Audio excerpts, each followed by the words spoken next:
Para você ligado no EA Notícias, tenho o prazer de conversar aqui, colega de profissão, deputado estadual, Mário Mota. Aliás, eu não sei se ele vai lembrar, porque provavelmente como mestre de cerimônia, ele já fez mais ou menos umas 3.000 apresentações. Só que tem um detalhe, tu fez a minha, no Unibave 2000, deixa eu tentar lembrar, acho que 2015, eu não lembro, eu sei que foi do curso de Direito no Unibave, você estava lá, eu na época não tinha o EA Notícias ainda, e aí disse, olha, o dia que eu puder entrevistar o deputado, eu vou agradecer, marcou bastante. Obrigado por honra da tua voz me anunciar como bacharel em Direito. Eu fui um privilegiado, Hélio, pode ter certeza disso. E você pode acreditar ou não, mas eu me lembro da cerimônia. Foi num anfiteatro. Unibave Orleans. Isso, da Unibave Orleans.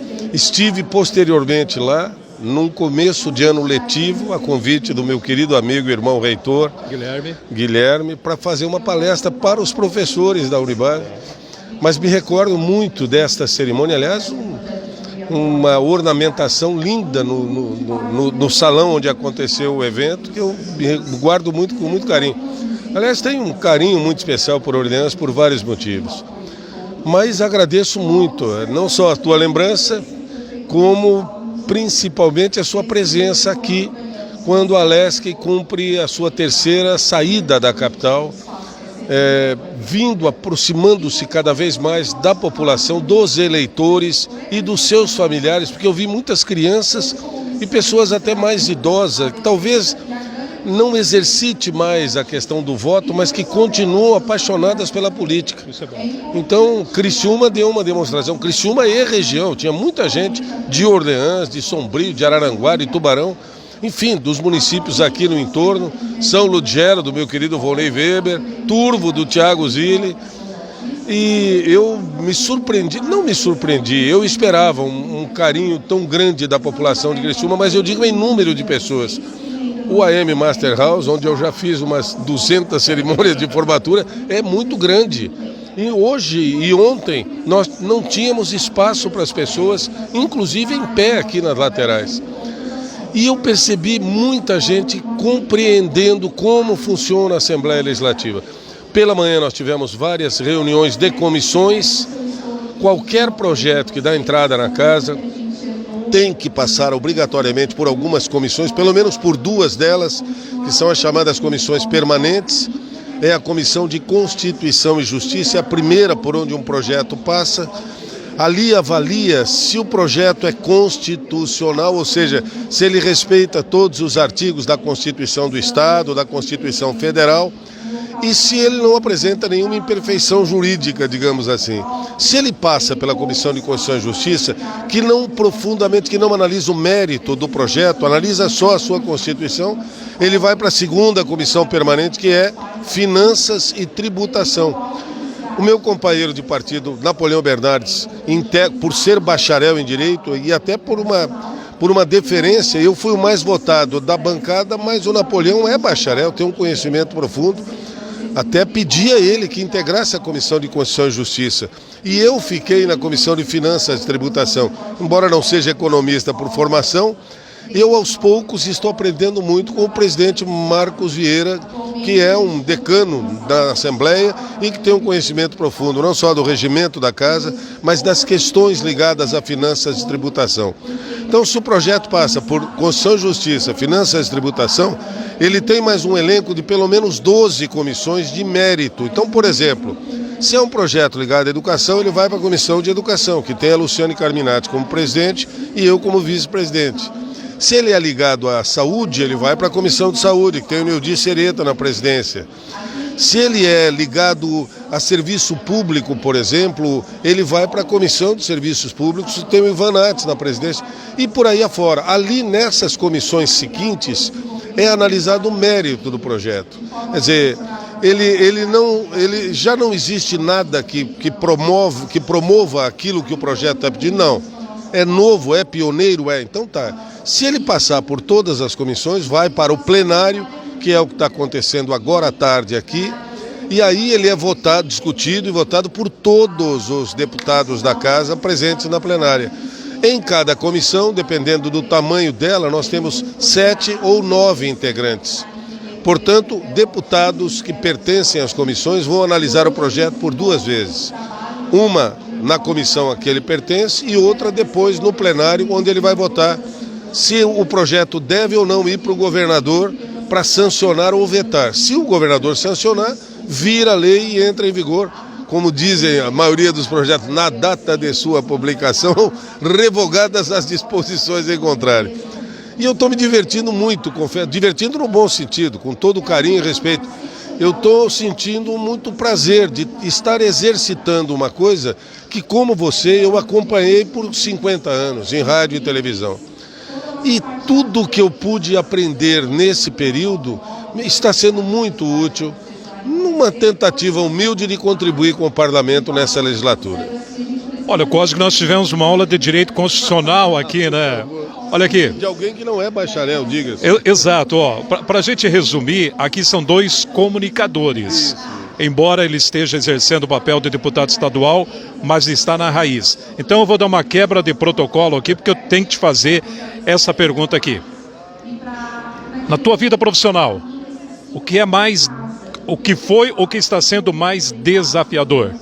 Estar todos os dias com a tua presença lá na telinha da TV, informando anos e anos com a tua imagem característica, ou hoje eleito deputado estadual pelo povo em Santa Catarina? São 2 compromissos, mas o que mais pesa na tua opinião?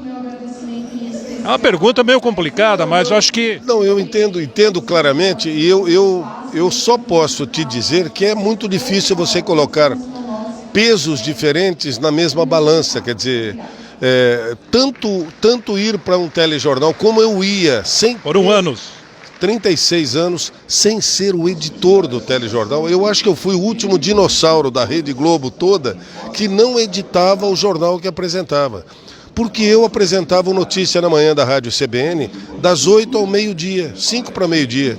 Saía da CBN correndo para apresentar o Jornal do Almoço. Então eu chegava, eu não sabia as matérias que iam para o ar. Não dava tempo, né? Não dava tempo. E por que me mantiveram tanto tempo assim, arriscando um jornal voando às cegas como eu voava? Por 2 motivos. Primeiro, porque eu saía da Rádio CBN com 4 horas de entrevistas, principalmente sobre os assuntos que mais tarde iriam entrar no jornal. Então, muitas vezes eu chegava para apresentar o Jornal do Almoço, talvez com todo o carinho e respeito à produção do telejornal, mas é que o telejornal é secundagem, sabe? A minutagem, uma entrevista aqui na rádio você faz em 15, 20 minutos, meia hora, na televisão não pode ter mais que 2 minutos. Então muita coisa acabava não indo para o ar na matéria, e eu tinha oportunidade, pelo que tinha feito na entrevista do rádio, de complementar. É evidente que, como eu digo, era um risco, porque eu assistia às matérias que iam para o ar exatamente junto com o telespectador. Por outro lado, as minhas reações eram muito semelhantes a quem estava assistindo em casa. Então acabava acontecendo uma empatia, porque muitas vezes terminava uma matéria que eu não compreendia, ou que eu tinha dúvidas, e eu olhava para a câmera e dizia assim: olha, eu não sei se o senhor aí em casa entendeu. Eu fiquei em dúvida. Entendeu? Eu fiquei em dúvida. E eu vou questionar o secretário, porque na CBN hoje ele me disse isso. Exato. E eu tentava complementar as informações. Talvez por isso eu tenha permanecido tanto tempo sem ser o editor do Jornal do Almoço, mantendo no ar. Mas era sempre desafiador. A responsabilidade é que talvez seja muito diferente. Hoje, como parlamentar. Como parlamentar, é uma responsabilidade enorme, porque se eu dissesse uma bobagem qualquer, com todo o carinho e respeito, na televisão, eu seria punido com a crítica do meu telespectador, mas ele desligaria a televisão, iria embora para casa e tudo bem, amanhã ele ligaria ou não para assistir o telejornal. A minha credibilidade seria abalada ou não, dependendo de como ele compreendesse. Aqui não dá, não tem como. O que você fizer, o que você falar, mexe com a vida das pessoas. E a tua responsabilidade amplia-se, uma vez que aqui você representa, no meu caso, 56.363 votos, dados com absoluta, como é que eu posso te dizer, espontaneidade. Eu não peguei um centavo de dinheiro do contribuinte, fundo eleitoral, fundo partidário para fazer a campanha. Eu não peguei sequer o material gráfico do partido, eu agradeci. Eu me lembro que na época o presidente do PSD era o Milton Obos. Quando eu assinei a ficha e eu disse a ele que eu não queria, ele falou: mas o que você quer do partido então, Mário? Eu falei: bom, além da chancela para poder me candidatar, eu preciso ter um partido. Eu quero a única coisa que nesse momento eu posso ofertar ao partido: respeito. Se o partido me respeitar como eu respeito aí o ideário do PSD, eu sou um social-democrata, sempre procurei ser um isento, não um isentão, é diferente. Porque o jornalista também toma partidos, mas quando vai para o ar, e você faz muito bem isso há muito tempo, senão você não teria a credibilidade que tem, você tem que se isentar de um partido, de tomar um lado da notícia. Você tem que apresentar para o telespectador todos os lados que cercam uma notícia. O Nietzsche que dizia que um fato não existe, o que existe são as circunstâncias. E cabe ao repórter apresentá-las, para que o telespectador, o ouvinte, o leitor, tire as suas conclusões, faça ele o ideal final da notícia. Agora, se eu for um comentarista, aí sim, mas eu vou dar a minha opinião. Ela pode não ser a verdadeira, pode não ser a mais bem argumentada e fundamentada, mas é a minha opinião, não é do telejornal e nem da emissora. Então, quem está em casa precisa diferenciar bem quando acompanhar um telejornal. Quem é que está falando? É o âncora? Ele deve procurar ser o mais isento possível naquela questão. É claro que ele tem a sua preferência. É um comentarista? Acredite que ele está falando o que ele pensa, que pode te influenciar ou não. Então, eu acho que nos dois campos, a gente costuma dizer, né, 2 pesos e 2 medidas, né? Na verdade, o incorreto é 2 pesos e uma única medida. Porque se é uma única medida, para um dos 2 pesos ela vai ser irregular. Não dá para uma medida atender a 2 pesos.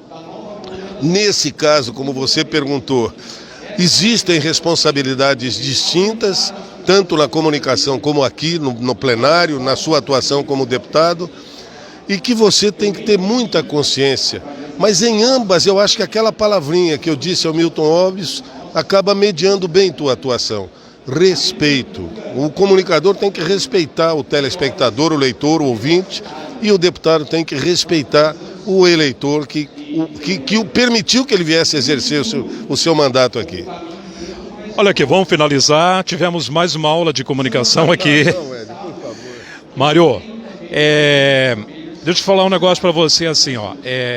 Uma honra te entrevistar. Eu tenho um carinho muito especial por você, e não é de hoje, tá? Eu sei da responsabilidade aqui do EA Notícias, que carrega meu nome, Edio Antônio. Não gosto muito de falar em números, mas somos aí 95 mil seguidores no Facebook, conquistados com muito trabalho. Quase 46 mil seguidores no Instagram. Nosso site com uma média aí de 300 a 400 mil visualizações. E eu quero dizer para você que foi uma honra te entrevistar. E mais, continue com esse teu projeto, essa tua humildade, encarar as realidades como você tem encarado. Na verdade, já tive a oportunidade de entrevistar grandes celebridades. E você está sendo uma honra para mim te entrevistar nesse momento. Eu só tenho a agradecer. Só tenho a agradecê-lo, e isso estimula ainda mais essa busca diária, como é que eu vou dizer, pela consolidação daquilo que você faz. Vamos lá, eu tenho um casal de filhos, 43 e 45, Maria Carolina e o Mário Aleixo, ambos com as suas vidas encaminhadas. Tenho uma esposa querida que completa na sua relação comigo no ano que vem 50 de casado, 7 de namoro, primeira namorada, primeiro namorado. Então, eu não me considero... Eu me considero um cidadão altamente privilegiado por tudo isso que a gente conversou, mas acima de tudo, eu me sinto não só privilegiado, eu não tenho o menor direito de reclamar de nada da minha existência. E eu assisti um meme hoje, um link hoje no Instagram, e o cidadão dizia assim: a gente só aprende as coisas na derrota. E eu juro que eu não concordo com isso. Você também aprende quando você conquista situações, espaços. Ou seja, o que você não pode fazer é achar que você é o dono do mundo. Por nada que você conquiste, você tem que colocar o teu nível de compreensão da tua relação com as pessoas e com o mundo que te cerca no maior limite possível, como você bem disse, de humildade. E há quem diga que se você diz que é humilde é porque você não é, né? Mas não, eu acho que não. Eu acho que consciência e respeito têm que caminhar juntas em qualquer circunstância da vida.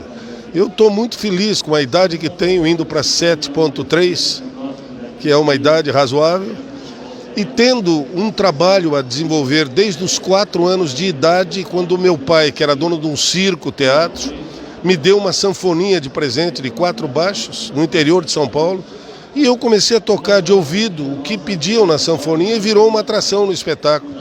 Depois disso, na época não tinha promotoria da infância e da adolescência que proibia esse trabalho infantil, o que eu nunca considerei um trabalho. Para mim, eu entrava no palco para tocar e as pessoas aplaudirem. Aquilo era uma diversão, era uma brincadeira. Então, eu não trabalhei desde os 4 anos. Eu vivi um processo de relacionamento da maior diversão possível. Por tudo isso, e você ainda dizer que é uma honra me entrevistar, pelo amor de Deus, eu é que agradeço. E fico muito satisfeito de poder contactar os teus seguidores, os teus ouvintes, telespectadores e leitores e agradecê-los também por esse incrível apoio que eu recebo onde quer que eu vá. Muito obrigado. Vou terminar como eu sempre terminei o Jornal do Almoço. Aliás, deixa eu começar com licença, eu pedi a licença para entrar na casa das pessoas. Aí você cita o Ia Notícias, né? Então, mas deixa eu até te contar, eu cheguei no Angelone uma vez, no supermercado em Florianópolis, uma senhorinha baixinha, mexendo na gôndola, olhou para mim assim e disse: "Ei, mocinho, você não é aquele outro lá?" Eu disse: "Mas como aquele outro lá?" Eu não, você é assim. Ela deu uma enquadrada assim de diretor de cinema, disse: "É você sim, aquele chafado que entra na minha casa todo dia e não me pede licença." Eu falei: "Sabe que a senhora tem toda a razão? A partir de amanhã a senhora pode assistir, porque eu vou pedir licença para entrar na sua casa."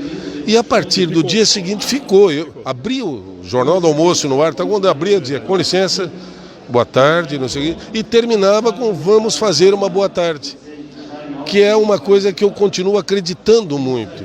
Você faz uma boa tarde, uma boa noite, um bom dia, um bom relacionamento de amizade como nós temos há tanto tempo. Aqui no Ia Notícias. Aqui no EA Notícias. Obrigadão, gente. Obrigado. Ia Notícias do Sul de Santa Catarina para o Brasil e para o mundo, deputado estadual Mário Mota.